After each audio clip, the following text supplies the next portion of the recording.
Welcome back to another episode of the Inquisitive Mamba Podcast. This is episode 78. It's a pleasure to have you guys recording for you guys here. My co-host Max Adams. We got a lot to talk about. A lot of football this past weekend. Chargers, Cowboys, Dolphins, Panthers, Chiefs, Broncos on Thursday night. Swifty fans. Max, how was your weekend? It was awesome, Joe. It started off hot with you and I being able to hang out in Miami together on Friday night. We spent our Friday night in Miami Beach and then went down to the Brickell area. Got to spend some time together for your birthday, so that was a fantastic time. And then this week's going to be unique perspective because both you and I were at two different NFL games. So we will have on the field perspectives of two different NFL games this episode. So it should be cool. Yeah, I'm all for that one. I got a chance to go to the Dolphins Panthers game. I haven't been to the Dolphins Stadium in years. The renovations they did to Hard Rock was just amazing. I was like, wow. I mean, this was just awesome. And you got a chance to go to the Bucks and the Lions game. Raymond James, some Yep. of our friends also went to that as well, so that was pretty cool. So, what was your takeaway from the Bucks and the Lions game? Well, I think what I was expecting was the Lions to be an exciting team to watch, and I was not wrong on that front. But I was also expecting the Bucks to be able to put up some sort of a fight.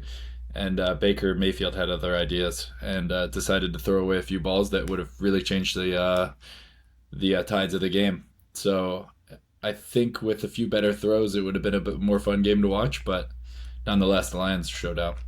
They did, and what really got me from that game, well, David Montgomery got hurt in that game, but what really got me was the Jared Goff throw to Jamison Williams. That touchdown was nasty. He was like, Jamison Yep. Williams was kind of like tracking the ball. He looks back. That was just a beautiful play. Lions fans, man, they're excited. How can they not be? I mean, they're But 5-1. When was the last time the I Lions were 5-1? I I don't know, couldn't even tell you. 1922. The the there I kid you not, there was more, there might have been more Lions fans than there were Bucks fans in that stadium. It was a wave of blue throughout the entire stadium. I was, as a neutral fan, I was shocked. I would, as if I I was was a Bucks shocked fan, too, and a I'd be couple of our appalled. friends are. What did you think of those creamsicle jerseys? I hate them, dude. I hate them. They're just orange. I don't understand Really? the whole hype. They're the same orange the Bengals wear every week. It doesn't make any sense. It's not creamsicle. It's literally just orange. Go to find any Bengals orange jersey. It's the same exact color. It's not anything special. So you're not a fan of the creamsicle jerseys then? No, not at all. I don't I don't know. I kind of like them. I think they're kind of cool. I mean, it's nice that they don't wear them, every week or because they used to wear them all the time. Now it's kind of like just a special thing. But I don't know. They're decent. They're decent. So your Bengals, they played the Seahawks. That was a sweaty game for Bengals fans. Yep. Three and three. How you I, feeling? A little I'm different than the sad to last two say last 2 weeks. I got to watch the first half, and luckily that's almost all I got to watch because we were looking good. Uh, we came out pretty hot. We had a few touchdowns.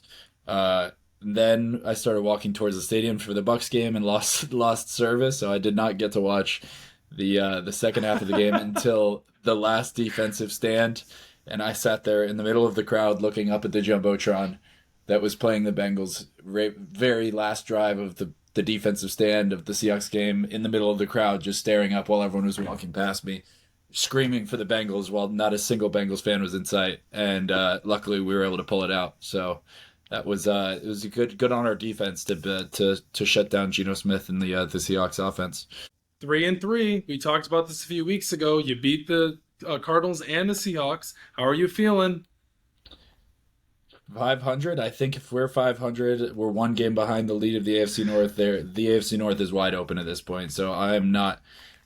We were at 1-3 at one point, and now we're 3-3. I think we are exactly where we were hoping to be at this point. 500. You can't complain. There's a lot of season left. I say we probably conservatively end the season 14-3. Oh my gosh, you just said the Bengals are going to be 14-3? That's just a conservative estimate. We probably could be What? better. Oh, okay. We could go Okay. 17 All and right. I 0. mean, that's bold. Actually, right, yeah, Bengals offensive cool your jets there. Bengals offensive coordinator wasn't too happy about the performance though. He was like, we should be playing better. We need to be playing If your better. name's not It just Jamar seems like Chase, everyone outside of everyone outside of Jamar Chase has not been, productive. So, but you guys also have T Higgins hurt right now too, and sitting at 3-3 for me, if I'm a Bengals fan, I'm feeling pretty good. I mean, I think it's a good AFC sign right that now, other than even I with Joe guess Burrow throwing only yeah, 180 yards, we still winning a game. So it's good to see that our defense can hold us even in games we're only scoring whatever 17 points.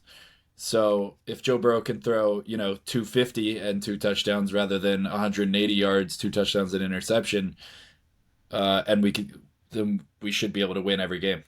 yeah. So we're gonna move off the Bengals and the Seahawks. I think the Why? I Bengals are think gonna we be should talk fine. about There's a Bengals all long night. season left. No, no, no, no. We're moving on to the Dolphins and the Panthers. The Dolphins and the Panthers. Oh, I'm getting a foot cramp really bad. Oh my goodness. Dolphins and the Panthers, 41-20. The highlight of that game was Tyreek Hill's celebration in the end zone. Did you see that? Yep. Do you want me to? I would I reenact it, but saw it I'm in real sitting time. It down. was actually really cool. Uh, yeah, I think you should stay sitting in that chair because we don't want you to get hurt. We don't need that. We don't need that. But Tyreek Hill, that play, that was awesome. It was cool. I was like, oh, here we go. And then I just see him do the backflip, and he's got the phone in his hand, and it was cool. Mike McDaniel wasn't too happy about it though. I don't blame him. I mean, dude, I think he needs to cool it down with the backflips and the crazy celebration. I don't want to say the crazy celebrations, but the backflips, because dude, like the Dolphins need him. Like he could easily get hurt doing that. Yeah. Yeah, he definitely could, but I don't know. I would never root against excitement on the football field. So good on Tyreek Hill. He's a performer. That's the one thing for me that every time I watch him, I'm like, here we go, something crazy is gonna happen. He was actually in the game. Tua threw him a pass, and he caught it, and he like dodged the defender, and he ran out of bounds, and he like kind of pulled up. I don't know if he cramped or was hamstring, and he left the game, and then he came back after. So I was just like, man, he's just unreal. But the buzz right now around the NFL with him should Tyreek Hill be in the MVP conversation? I mean, if you ask me, I don't see why he shouldn't be. I mean, Christian McCaffrey's a non-quarterback, and he's in this. We had this debate last week. So, I mean, Tyreek Yeah, Hill's numbers, he's almost at 1,000 yards through 6 weeks. I mean, it's hard not to put him in that conversation. I mean, just what I he's been think able to do these past 6 weeks, and he has to what? he has to be on the best team in the league with the best record and break every wide receiver record, and Oh then he my will be MVP. gosh! I'm just saying those are going to they're not going to give the MVP to a wide receiver that No, has I know. a really good season. They're going to give the MVP to a wide receiver that has the best season. So I think that's the only way he gets MVP. Well, no, I think that's fair too because Cooper Kupp won the Triple Crown. He had the yards, receptions, and the touchdowns, and he didn't get MVP that season. But no, I'm with you 100%. I think he should be in the MVP conversation. And he didn't win Offensive Player of the Year last year. Justin Jefferson did. But, I mean, hey, it's a two-way race, I guess, between him and Christian McCaffrey. That'd be a really hard Offensive Player of the Year award to give either Tyreek Hill or McCaffrey. They've both played lights out. I think McCaffrey just got hurt, but he still scored another touchdown. I think it's 15 consecutive games he has a touchdown. It's just Yeah, crazy. he's insane. So Dolphins Eagles this week. Dolphins Eagles this week. That's gonna be a fun game. I actually was thinking about this one here before we move off the Dolphins. Bryce Young, the Panthers, Tua, Dolphins. This week, the two Alabama quarterbacks played each other. Next week, this week actually, Jalen Hurts and the Eagles will play the Dolphins, Tua and Jalen Hurts, and then the week after, Mac Jones versus Tua. That I've never heard of that in a like 3 week span. Alabama quarterbacks playing each other all throughout like that. I mean, Tua and Mac Jones play each other twice a year, but then you get Hurts also in the same year, and then Bryce Young. I think that's pretty cool. That is interesting. A whole bunch of trash. Yeah, I mean, when you think about it, it's like I think it's pretty cool when you think about it. So I was just like thinking about that, and I was like, yeah, I kind of like that one. It's So, pretty cool if you don't anyways, think did you about see it. Aaron Rodgers though throwing? Yeah, Aaron I Rodgers think is it's a cooler literal when you think about psychopath. it. It's cool when you don't think about it, Joe. Like what? Kind of, but how is Aaron Rodgers throwing after It 5 weeks of it's surgery? Isn't that it's unreal? it's truly unbelievable. I don't know how he's doing it. He said he's ahead of pace, and he already set his pace for faster than anyone's ever returned, and he's ahead of that pace. So I would be shocked. Unfortunately, the Jets are literal doo doo, so he's going to come back to not a whole lot of nothing. So, but it would be cool to see.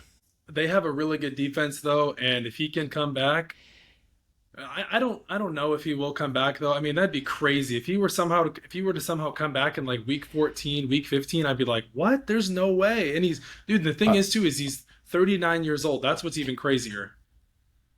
yeah, I love the Jets defense. I just don't think Zach Wilson is going to keep them in the playoff race long enough for Aaron Rodgers to make a difference when he comes back.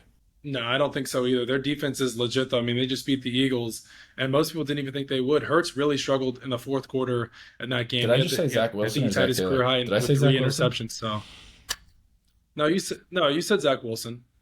Okay, okay. No, you said I Zach got Wilson. Bengals So, on the but brain. here, That's all. Tyree.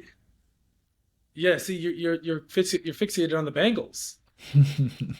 You're feeling good. They're 3-3. You're We're feeling 3-3. good. 2 weeks ago, you're like we're We're 1-3. We suck.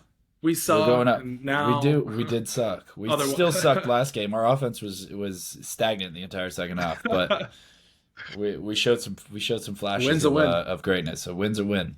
Yeah. So, yeah. I mean, I don't know.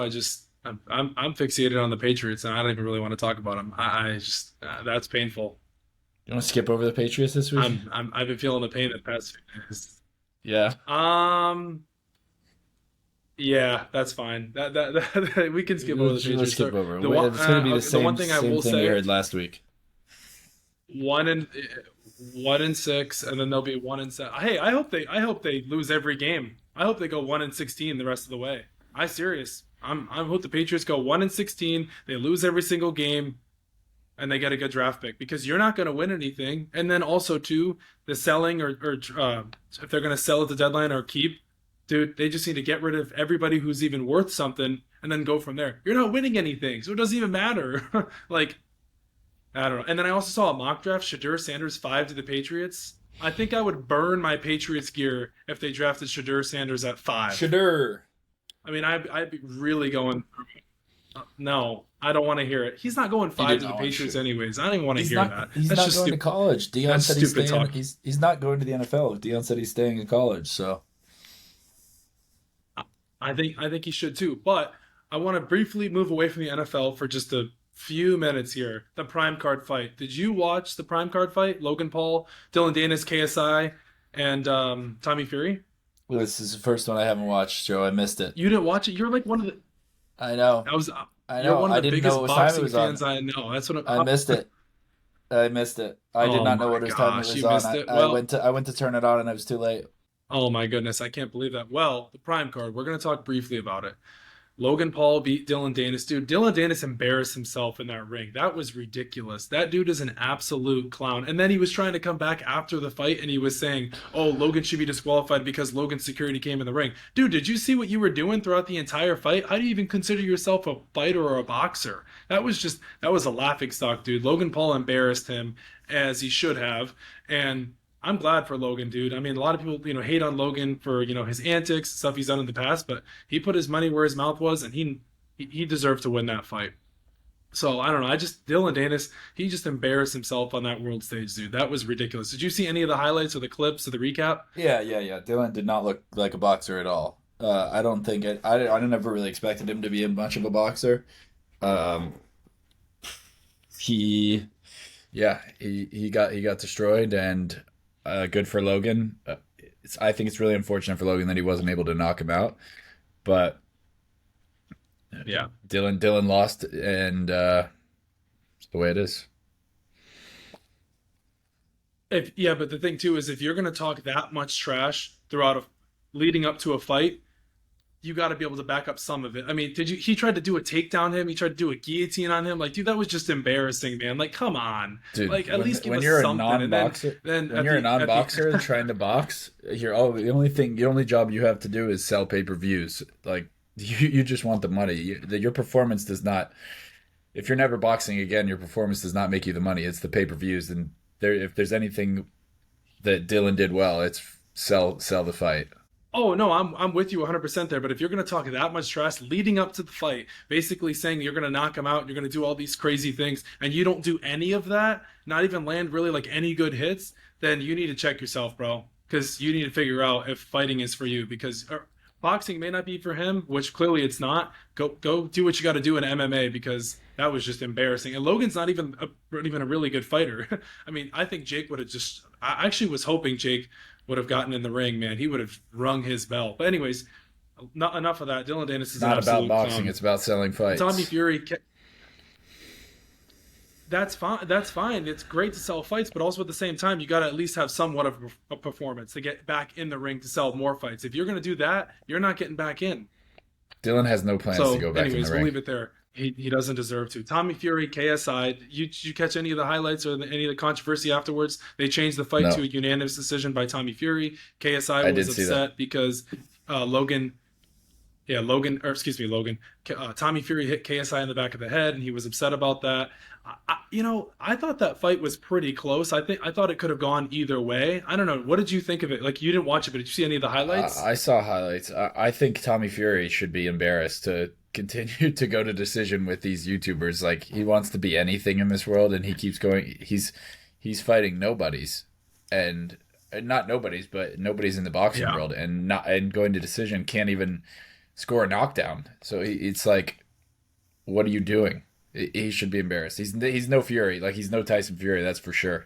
No, he's not. But I don't know. I just thought that like it was a. I mean, I get with what you're saying there about the fight. Like, he should be embarrassed. But I mean, it was a good fight, and a lot of people thought KSI should have won that. But yeah, I mean, I can agree with you there. It's pretty embarrassing that you're going. Even Tommy Fury's brother actually said he's like, I don't know what there's to be proud of this fight. Like, he barely squeaked away out of this fight. So what I really want to see is I want to see Jake Paul, Tommy Fury go at it again, and I think Jake will win this time. I mean, Jake said if he was healthy, he would have won, but I would love to see those two go up and at it again.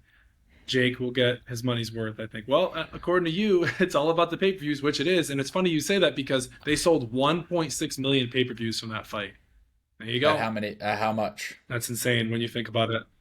At how much? I don't even know that. I don't know the amount. I don't know. I just saw it online. It was 1.6 million views. Pay-per-views they sold. I don't know the amount, Wow, that's a lot of money. but I think that's crazy. I don't even know how much they made. I'd be curious to know That's why I asked to how find out much and money see how did they much sell them they for. So that could be 5-6 million, or let's. if they I sold a think the fight million was pay-per-views at $59.99. $50. That's $50 million. That's $60 million Wow, if their numbers are accurate. you're a math major. I'm not, but that's insane. Yeah. So let's just say, yeah, I mean, that's just crazy when you think about it. So we're going back to the NFL here. I'm going to ask you your thoughts, and I need to hear it because you haven't told me yet. What do you think of this whole Taylor Swift, Travis Kelce stuff with the NFL? Because she was just at the Broncos Chiefs game. Travis was at the Jets game for his brother Jason this past weekend. So I got to hear your thoughts, Max, because I really am curious to know. I love it. I think it's great publicity for the NFL, bringing in a whole new fan base, a violently dedicated fan base in the Swifties. So I think the NFL should welcome them with open arms, and they obviously have, because they show more of Taylor Swift than they do football. 90% of the time she's in the stadium. So it's working out well. I think Taylor's getting some good publicity, and so is the NFL. I'm all for it. It's slowly starting to grow on me. I think the NFL is overdoing it. Like, but I also think the other side of the coin is it's really cool to see like a mega star like Taylor Swift. Like, I don't know if they're dating or not. Like, that's the one thing here. But do you even think they're dating? Because, I mean, they haven't really come out and said, do you think they're dating? I mean, they've come out, they're walking around holding hands. I don't know what you call that if not dating. Yeah, I don't know. I mean, like I said, I think it's cool, it's fun, but I think the NFL definitely does have, an agenda, of course, but it's smart. It's smart marketing, I mean, they're going to continue to show her. Of So, course. but the big thing here is I don't think she's not going to be at the game this weekend. They're the Chiefs and the Chargers because she's on tour. But the Eagles and the Chiefs play this season in Philly. That'll be interesting to see if she will attend that game because that's kind of what I'm looking forward to. Like Jason There's gonna Kelce, be Travis Kelce, that, Taylor Swift, like with the it's family. literally gonna be like, it's literally be Travis Kelce, Jason Kelce, Taylor Swift, Travis Kelce, Jason Kelce, Taylor Swift, Travis Kelce, Taylor Swift, Patrick Mahomes, Taylor Swift, Travis Kelce, Jason Kelce. It's like all we're gonna see. and don't forget about Brittany Mahomes too. They'll show her. They'll show her as well. I've Yeah, tried that'll my be best. insane. I've tried my best to forget everything about Brittany Mahomes. So, unfortunately, that's not possible. Hey, they haven't showed a lot of Jackson Mahomes as of late too, so that's kind of a good thing. Well, that's because he's busy raping women. So, Oh my gosh, Max. it's Jeez. a You weren't fact of the holding back matter. on that one there. Have you seen that? You've seen the video, right? Yeah, I've seen it. It's not pleasant to really, No, it's look at not or talk pleasant. about. There's a reason they're not showing him, and no one's talking about him because he's not a good guy in the public eye at the moment. No, no, he's not. But a little bit more about the NFL. We had the Jags and the Colts game. Richardson got hurt the game before. He's potentially out for the season with the shoulder injury.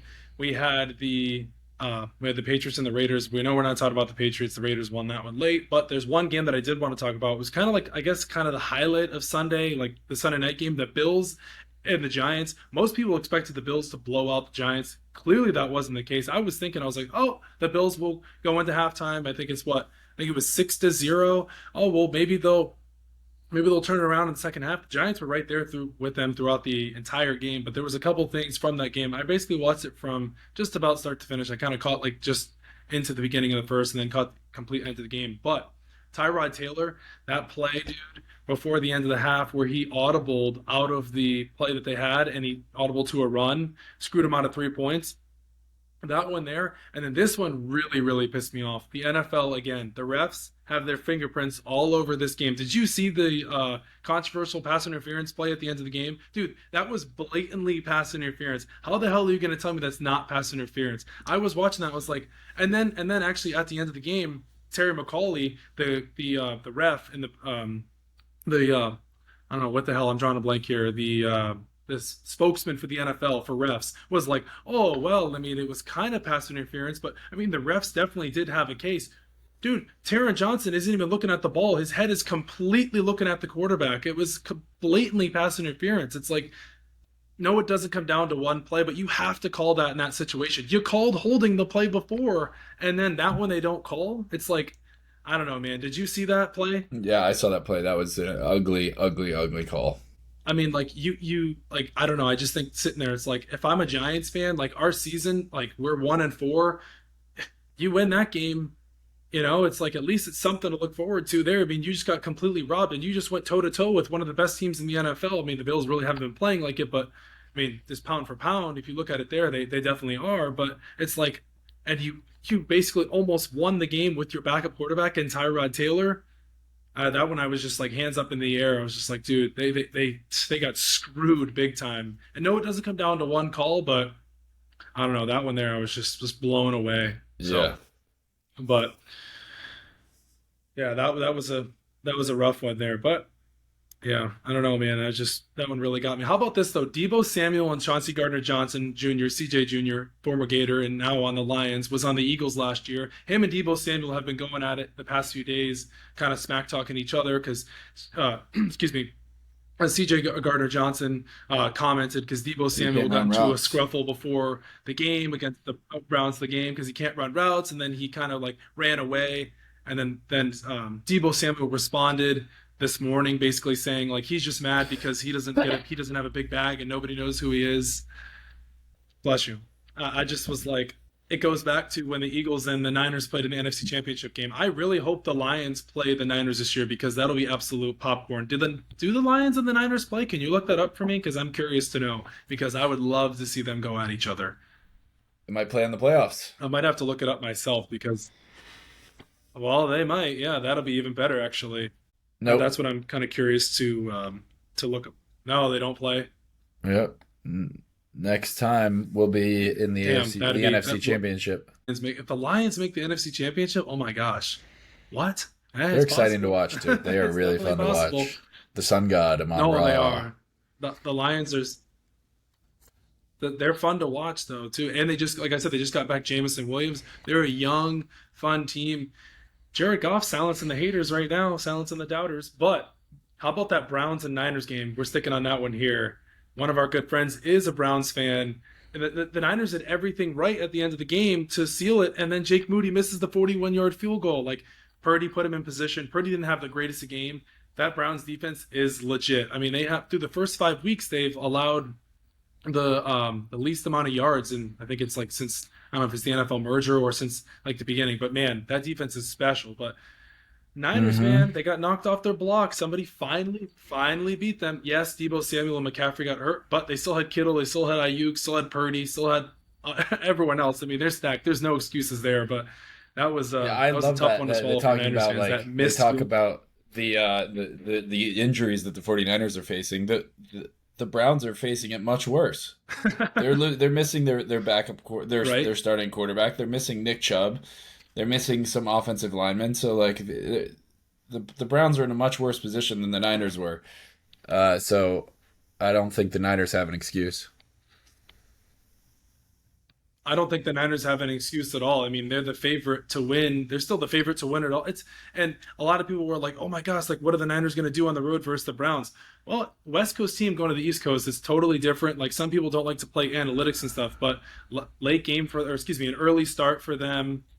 Oh, no, sorry, late start. Sorry, late start there. And it was just a weird game for them. But the Browns have a legit defense, so like let's not sit here like you said and say that the Niners get excuses. They didn't have Watson. Chubb's out for the year. They're banged up. Every team is banged up in the NFL, so there's no excuses. And the Niners are still stacked. So I'm not giving the Niners a pass on this one. They lost that game. Browns deserve to win that game. Yeah, they may. Some people may say they may have squeaked by, but the Niners took an L. McCaffrey got hurt. It's so funny, McCaffrey, right? Remember we said on last week's episode, knock on wood, he doesn't get hurt, and of course he gets hurt. It's like, what? There you go, made a glass McCaffrey. Told you. There Your you running go. back is There you go. only Yeah, I'm your best ability is availability as a running back. It doesn't matter. Doesn't matter how good you are. If you can't get on the field, you're useless. Yeah. So moving on to the Cowboys and the Chargers, Justin Herbert. This was actually probably one of the worst games I've seen Justin Herbert play. He had the interception. Gilmore picked him off late there. He missed a couple receivers. I think he missed Keenan Allen late in the game there. But hey, a lot of stuff has been going towards Dak Prescott, and can he lead this team? He played really good. He only had one touchdown. He missed Pollard in the end zone, but he played a good game. I mean, if you're sitting here and say things about Dak, because Micah Parsons was super pissed off. He's like, how come my quarterback gets all this hate and Jalen Hurts doesn't get this hate and stuff? I mean, they're America's team. Everyone's going to come out to the Cowboys as soon as Dak has a bad game. But he silenced the critics this past week. Can he continue to do that? The Cowboys have a good defense. I mean, they were after Justin Herbert the entire night. Parsons was legit. I still stand on my case. I would rather have Micah Parsons over TJ Watt. And the main reason why I've been thinking about this, he's 5 years younger than him. And I think he's a more dynamic player. Yeah, TJ Watt's amazing, but I mean, we see what Parsons does week in and week out. And the other side of the coin, TJ Watt's really good. And yeah, he forces a lot of fumbles and he's kind of in the same position, but I'm going with age here. I think Micah Parsons takes it because he's younger. I Parsons like is going to that. be in the NFL longer than Watt. And Parsons is really, really good, man. You end up sticking on Parsons, though. People were starting to compare him to, actually, sorry, people. DeMarcus Ware was saying, I think Parsons could have a Lawrence Taylor type career. Maybe not get there with the rings, but statistic wise, I think he really could. I think Parsons is heading that way. I mean, he takes over games, Max. Like, I mean, I remember in the Jets Cowboys game earlier this season. I mean, he caught up to Zach Wilson like I thought it was Tyreek Hill, like right there with Zach Wilson. I mean, he is blazingly fast. He can get to the quarterback. He's not the best in pass coverage. We know that, but his ability to rush the passer is just special, man. So, He is do different. you think he could be on the level of a Lawrence Taylor? It's hard to. That's like a new guy coming into the league and saying he's like on the level of Michael Jordan or LeBron James. Like Lawrence Taylor is the best defensive player to ever do it, or top five at least. So that's a hard prediction when he's only what Fair. 3 years in the league, 4 years in the league. Sure, he could do it if he could stay healthy and play another 10 years. Sure.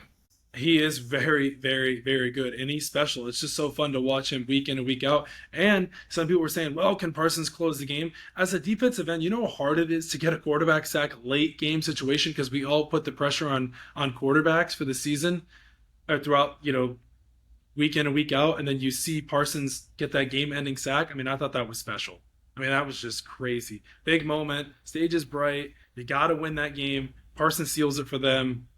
I think he's just a special player. He's just super fun to watch. Yeah, I think he's he's special. there's no doubt about that, Joey. How about Julio Jones? getting signed by the Eagles. How many more teams is Julio Jones going to sign with? What is Julio Jones going to bring to the Eagles at this point? Not a whole lot. I don't know what he's doing still in the league. He's been bouncing around to so many teams, and he's provided minimal value. Um, I guess he can make a few more bucks before he finally calls it quits. Honestly, because at this point, I'm just like, what is going on with Julio Jones? Like, he's just signs with the Eagles late. And I mean, I don't think the Eagles really need another receiver. They got Devontae Smith, they got AJ Brown, they have Goddard. I don't see what Julio Jones is going to bring to the table there, but I don't know. I Weird just was signing, in my kind of opinion. confused by that one. But also, McCole Hardman went back to the Chiefs today. The Jets and the Chiefs swapped a late round pick, and almost seems like Andy Reid is playing chess and not checkers. Somebody else in New England would have something to say about that phrase there, but it's special because the Chiefs are looking for a receiver and they got Hardman back.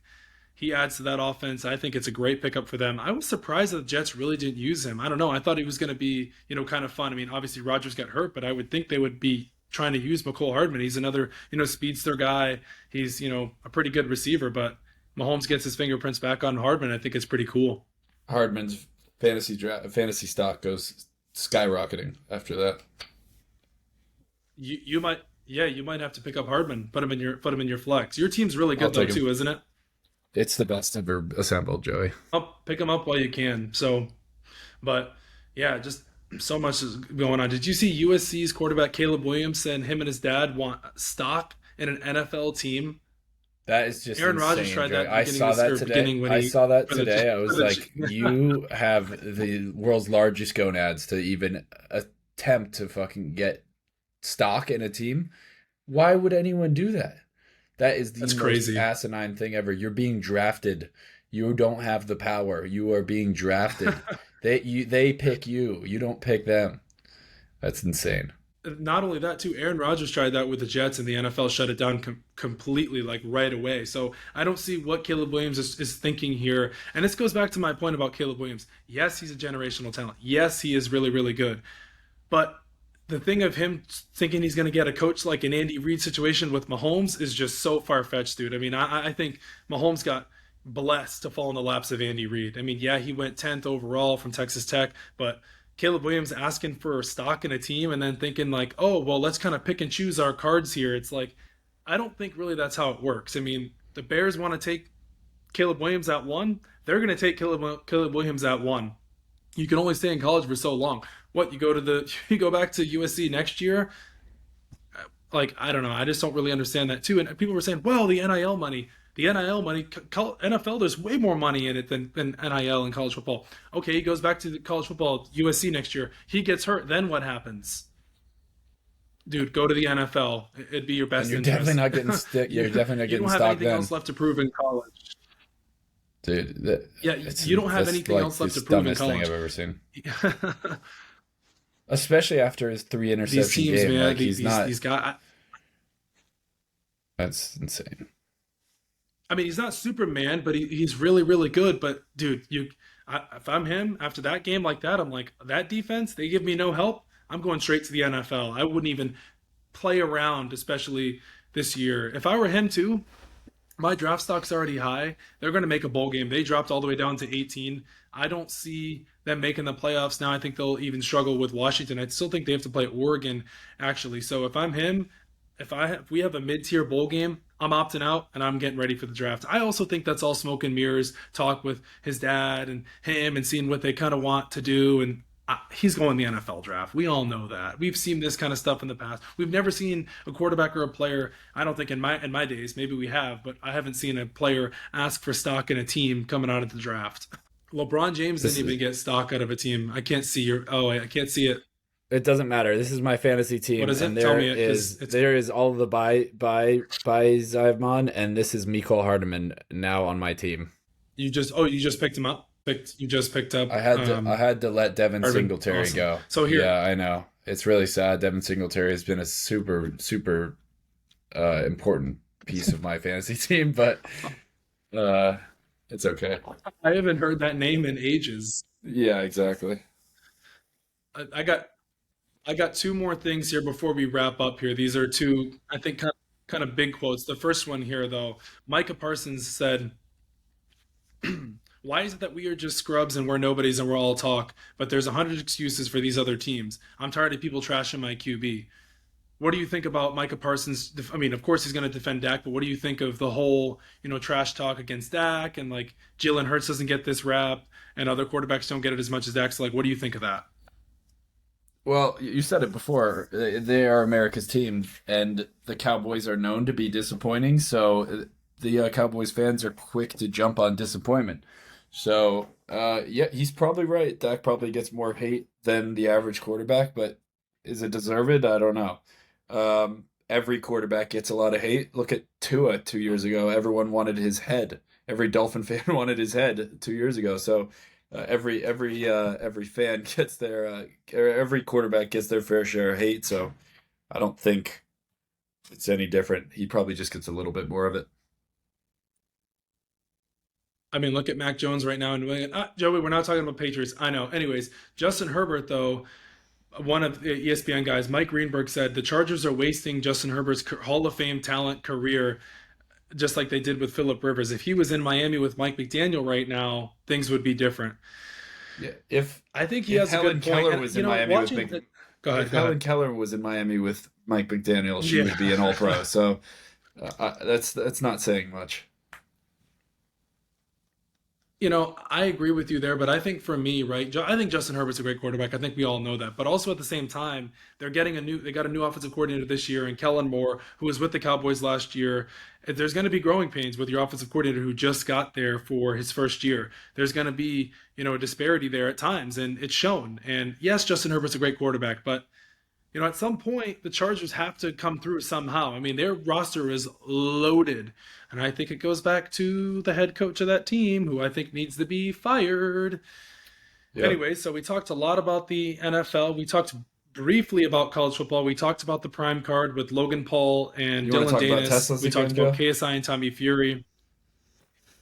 Nah, every time I see a Tesla now, I think of that, and I think to myself, I was actually at a red light yesterday, and there was two Teslas that were on my left, and one was on my right, and I was like, my worst nightmare. I could think How many of Teslas a have you trillion seen since things the worse podcast last week? than a Tesla pulling up now alongside of me, but I've seen a lot of Teslas. Since last time on the pod? Yeah, I mean, Yeah, I've seen so many, and every time I see one now, I'm like, damn it, I I gotta don't. stop. I gotta stop seeing them. I'm like seeing ghosts, like Zach Wilson when he played against the Patriots a few years. Oh no, it's actually that was Sam Darnold seeing ghosts. That's how I feel like when I see Teslas. Halloween's right around the corner. Anyways, It's guys, awfully that'll do it dramatic. for us. Episode 70. Hey, you got to throw a little bit of drama in there. You got to throw a little bit of popcorn. Episode 78, guys. Thanks again for tuning in. I am your host, Joseph Monroe. My co host, Max Adams. Sometimes I like to call him Maxwell. That'll do it for us. The Inquisitive Mamba Podcast on Spotify, the Inquisitive Mamba Podcast on Apple Podcasts and YouTube. Stay tuned for Sunday. You won't want to miss it. We'll see you guys next time. Let's go.